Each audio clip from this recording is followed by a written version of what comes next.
గారు అయితే మీరు ఇందాక నుంచి చెప్తున్నారు కదా, మైనర్ క్యారెక్టర్ ఏదైతే నేను చేయలేకపోతున్నానని దాని మీద బాగా ఇంటెన్స్ ఉంది అని చెప్పి. అయితే మీకు ఈ కథ విన్నప్పుడు నేను ఎందుకు మైనర్గా ఉన్నప్పుడు ఈ స్టోరీ రాలేదనిపించిందా?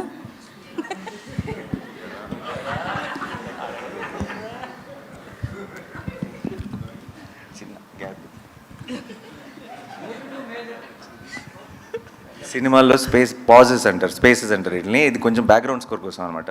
సో మీరు కూడా ఏమైనా వేయండి. అంటే ఐ థింక్ నాకే ఓకే నాకు నేను ఇటు అట్లా నేనేదో ఏదో అంటే ఫియర్ ఆఫ్ మిస్సింగ్ అవుట్ అనే అట్లాంటిది ఏం లేదండి. నాకు ఇందాక నాని అన్న చెప్పినట్టు నాకు కూడా కోర్ట్ రూమ్ డ్రామాస్ అంటే చాలా చాలా ఇష్టం. అంతేకాకుండా నాకు లా అనే ప్రొఫెషన్ మీద కూడా ఒక ప్రత్యేకమైన అభిమానం. అండ్ ఇవన్నీ జరుగుతున్నప్పుడు మరి నాకేమనిపిస్తుంది అంటే ఎప్పటి నుంచో this is a very important story to be told.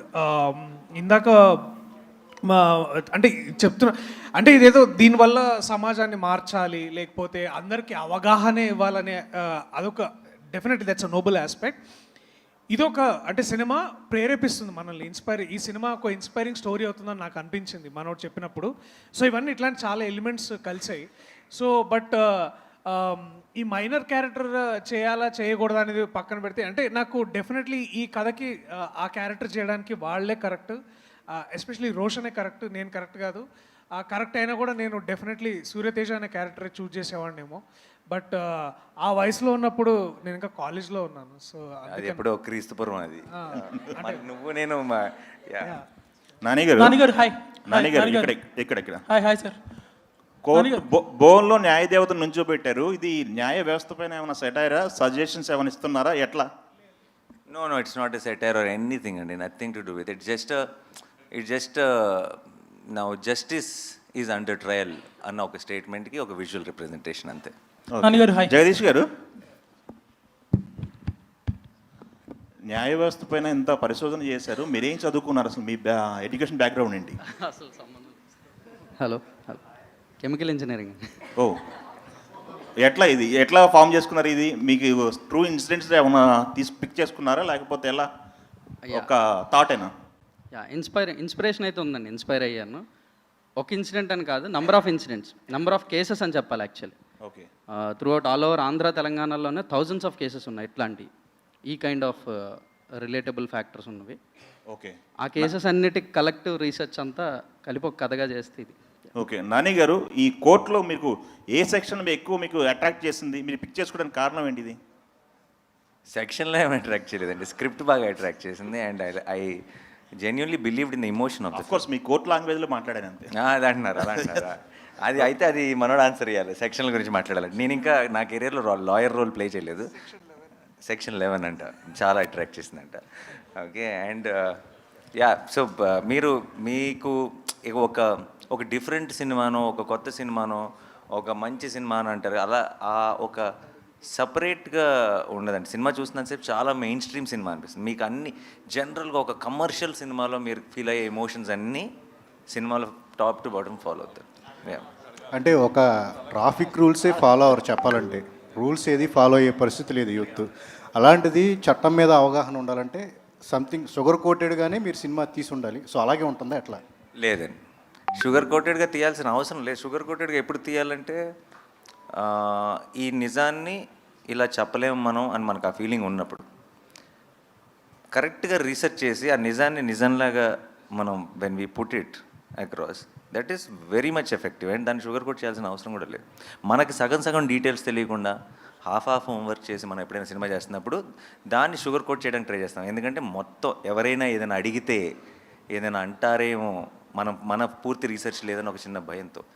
మనం కంప్లీట్గా క్లారిటీ ఉన్నప్పుడు I don't think we need to sugar. అంటే మీరు అసిస్టెంట్ డైరెక్టర్గా చేశారు, డైరెక్షన్ ఇప్పుడు చేసే ఇంట్రెస్ట్ కూడా లేదు, బట్ ప్రొడ్యూసర్గా మీరు అనుకున్న లక్ష్యం నెరవేరుతుంది అనుకోవచ్చా? అంతే అండి, 100%. ఇంకా court will prove it again. నేను ప్రొడ్యూసర్ని, అసలు నాకు I'm extremely busy with my own films. నేను ఎందుకు ప్రొడ్యూస్ చేస్తున్నాను, అండ్ అది కూడా జనరల్గా మనీ మేకింగ్ గానో ఇంకోటి ఊరికే కాంబినేషన్ సెట్ చేయడం అలా కాకుండా ఎప్పుడో నచ్చినప్పుడు మాత్రమే చేస్తున్నాను. అది ఎందుకు చేస్తున్నాను అనడానికి మీకు ఇంతకుముందు ఐ థింక్ ఉన్నాయి ప్రూఫ్స్, అండ్ మీకు మళ్ళీ ఈ మార్చ్ 14th మీకు ఇంకోసారి మళ్ళీ క్లారిటీ వస్తుంది the kind of films I want to do. నానిగారు హాయ్. నానిగారు హాయ్. నానిగారు అండ్ హాయ్. నానిగారు 80s 90sలో చిరంజీవి గారు బ్లాక్ బస్టర్ న్యాయం కావాలని ఒక సినిమా వచ్చింది. అప్పట్లో చాలా టాప్ హిట్, చిరంజీవి గారిని ఎక్కడో కూర్చోబెట్టి. అలాంటి ఎమోషన్ ఈ కోర్టులో ఉంటుందా? యా, కోర్ట్ డెఫినెట్లీ మీరు అన్నట్టు కోర్ట్ రూమ్ డ్రామాయే, కానీ ఇది ఇంకో కేసు, ఇది ఇంకో గొడవ, ఇది ఇంకో సెటప్. బట్ మీకు ఒక సినిమా నుంచి ఒక కోర్ట్ రూమ్ డ్రామా చూస్తున్నప్పుడు మీకు కావాల్సిన హైస్ అన్నీ ఉంటాయి, అదైతే గ్యారంటీ.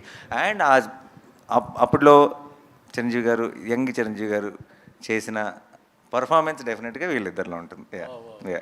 దర్శి హాయ్. దర్శి చెప్పండి. రియల్ లైఫ్లో కోర్టు లాయర్గా మీరు కోర్టు వేసుకున్నారు.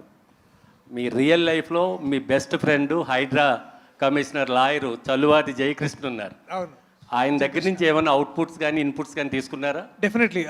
జయకృష్ణ నాకు చాలా హెల్ప్ చేశారు. ఆయన he's the current advocate for Hydraa council. నేను మనోడు స్క్రిప్ట్ తీసుకొని ఈ స్క్రిప్ట్ తీసుకొని నాకు హెల్ప్ కావాలంటే definitely was always been there. నన్ను హైకోర్టు, తెలంగాణ హైకోర్టు తీసుకెళ్ళాడు. అలాగే ఇంకొక అడ్వకేట్ రవీందర్ అన్న అని, వారిని కల్పించి చాలా విషయాలు చెప్పారు. తర్వాత అడ్వకేట్ జనరల్ సుధాకర్ రెడ్డి గారిని కల్పించారు. అలాగే ఒక 2 days నన్ను పాక్సో ఎస్పెషల్లీ పాక్సో కోర్టు ఎలా ఉంటుంది, దాన్ని ఎలా డీల్ చేస్తారు, దాని అన్నిటికీ జయకృష్ణ నాకు చాలా హెల్ప్ చేశాడు. సో డెఫినెట్లీ కోర్స్ బై డిఫాల్ట్గా వారిని, తర్వాత తెలంగాణ హైకోర్టుని మొత్తం అందరినీ we all thanked through our film. And ఈ సినిమా చూసిన తర్వాత లా మీద, లాయర్స్ మీద రెస్పెక్ట్ కూడా చాలా డబుల్ అవుతుందని నేను నమ్ముతున్నాను. So thank you Jayakrishna, if you're hearing this. Thank you. Darshi చెప్పండి.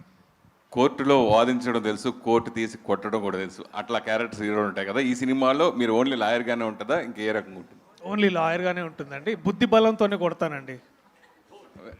నానిగారు, చాలామందికి హీరోలకి ఒక డ్రీమ్ ఉంటుంది పలానా రోల్ చేయాలని. అట్లా లాయర్గా క్యారెక్టర్ చేసిన ఎన్టీ రామారావు దగ్గర నుంచి, నాగేశ్వరరావు దగ్గర నుంచి, చిరంజీవి గారు, అందరు హీరోలు చేసి సూపర్ సక్సెస్, బ్లాక్ బస్టర్ కొట్టారు. ఈ సినిమా చూసిన తర్వాత అయ్యా నేను కూడా ఒక లాయర్గా ఎప్పుడైనా చేయాలి అని అనిపించింది? నాకు ఆబ్వియస్లీ ఉందండి, డెఫినెట్గా మన ఫేవరెట్ యాక్టర్స్ నుంచి చిన్నప్పటి నుంచి చూస్తున్నాను. నా జగదీష్ వచ్చి కట్ చెప్పి నేను హీరో అని అంటే చేసేవాడినేమో, బట్ వచ్చి కట్ చెప్పడమే దర్శి హీరో అని చెప్పాడు. యా యా సార్, యాక్చువల్లీ అది కూడా ఉండింది అన్న. మీరు ఒకవేళ ఈ క్యారెక్టర్ చేస్తా అంటే నేను రోషన్ క్యారెక్టర్ చేద్దాం. మరి నాతో అదే డిస్కస్ చేయలేదు, మీరు చేస్తుంటే చేసేవాడిని, నేను అంత నచ్చింది నాకు కదా. యా, కొన్ని టైటిల్స్ కాంప్లికేషన్స్గా ఉంటాయి. ఆ టైటిలే సినిమానికి తప్పిస్తుంది ఆడియన్స్ని బాగా. కోర్టు అనే టైటిల్ పెడదాం అనుకున్నప్పుడు మీరు ఫస్ట్ ఏం ఫీల్ అయ్యారు? అంటే ఇది కొంచెం మళ్ళీ కోర్టులో వాళ్ళన్నా అభ్యంతరం పెట్ట, అసలు ఇది వెళ్ళాల్సింది మళ్ళీ తర్వాత కోర్టుకే కదా. నాకు ఈ రోజు దాకా ఉన్న ఎక్స్పీరియన్స్ ఏంటంటే అండి, 16 years as an actor. First నాకు ఇంకా గుర్తుంది, అలా మొదలైంది అని మేము టైటిల్ పెట్టినప్పుడు చాలా చెత్త టైటిల్, ఇదేం టైటిల్, అది ఇది అని అందరూ అన్నారు చివరి దాకా. నేను ఒక్కడనే బాగుంది లవ్ స్టోరీకి అని అనేవాడిని, నందిని కూడా అనేది. అండ్ అందరు ఒక్క పాజిటివ్ రిమార్క్ లేదు. అండ్ ఆ తర్వాత సినిమా సూపర్ హిట్ అయింది. ఆ తర్వాత అందరూ అసలు అలా మొదలైంది తప్పితే ఈ సినిమాకు ఇంకో టైటిల్నే ఊహించుకోలేము అని అన్నారు. ఇలా అట్లీస్ట్ నాకు కనీసం ఒక 10 సినిమాలతో ఎక్స్పీరియన్స్ ఉంది. మన నచ్చిన సినిమాకి టైటిల్ బాగుంటుంది సార్, నచ్చిన సినిమాకి టైటిలే కాదు ఏది బాగోదు. నానిగారు ఒక్క నిమిషం. నానిగారు, మీరు హిట్ 3 ప్యారడైస్ గురించి అడగొద్దన్నారు, బట్ రీసెంట్గా మీరు చిరంజీవి గారితో శ్రీకాంత్ ఓడేలా కాంబినేషన్లో సినిమా అనౌన్స్ చేశారు. ఈ ఇయర్లో ఉంటుందా, నెక్స్ట్ ఇయర్లో ఉండదు? అదొక్కటి చెప్పండి. నెక్స్ట్ ఇయర్ అండి. నానిగారు, యా, నానిగారు, అంటే జై భీమ్ లాంటి ఒక సినిమా సూర్య గారు చేయడం వల్ల ఆ సబ్జెక్ట్ కావచ్చు అదంతా కూడా ఒక ఎలివేట్ అయిపోయింది. సో అఫ్కోర్స్ ఇప్పుడు దర్శి చేసినా కూడా ఆ కథ అనుగుణంగా దర్శిని ఎంచుకున్నారు. అదే క్యారెక్టర్ మీరు చేస్తుంటే ఈ సినిమాగ్రాఫ్ ఏ స్థాయిలో ఉండేదని మీకు సినిమా చూసిన తర్వాత? లేదండి, సినిమా చూసిన తర్వాత దర్శి కాకుండా ఐ డోంట్ థింక్, నేను అది హ్యారగెంట్ స్టేట్మెంట్ కాదు. ఎందుకంటున్నానంటే ఒక్కొక్కరు ఒక్కొక్క బ్యాగేజ్తో వస్తారు, ఒక ఎక్స్పెక్టేషన్ బిల్డ్ చేస్తారు మీలో. ఆ ఎక్స్పెక్టేషన్ సినిమాకి అగేన్స్ట్ అవ్వచ్చు. సమ్టైమ్స్ మీరేదో ఊహించుకొని అది మ్యాచ్ అవ్వకపోతే సినిమాగా ఎంజాయ్ చేయడం మానేసి మనం దాన్ని జడ్జ్ చేయడం మొదలు. కోర్టుని 100% దాని పొటెన్షియల్ని మీరు కంప్లీట్గా ఎక్స్పీరియన్స్ చేయాలంటే ఇండియాలో ఉన్న ఒకే ఒక యాక్టర్ దర్శి మాత్రమే ఆ సినిమాకి. యా, దీప్తి గారు దీప్తి గారు this is Chandu. So first of all మీరు మంచి రైటర్, డైరెక్టర్ కూడా, అండ్ మీట్ క్యూట్ చూసాము. సో ఆ తర్వాత ఎందుకు మళ్ళీ మీరు డైరెక్షన్ వైపు అడగలేదు? మేబీ నాని గారు షూటింగ్లో ఉండటం వల్ల మీరు ప్రొడక్షన్ హౌస్లో బిజీగా ఉన్నారా? ఆ రీజన్స్ వల్ల ఏమన్నా? నేను యాక్చువల్లీ యూఎస్ వెళ్ళిపోయానండి దాని తర్వాత మీట్ క్యూట్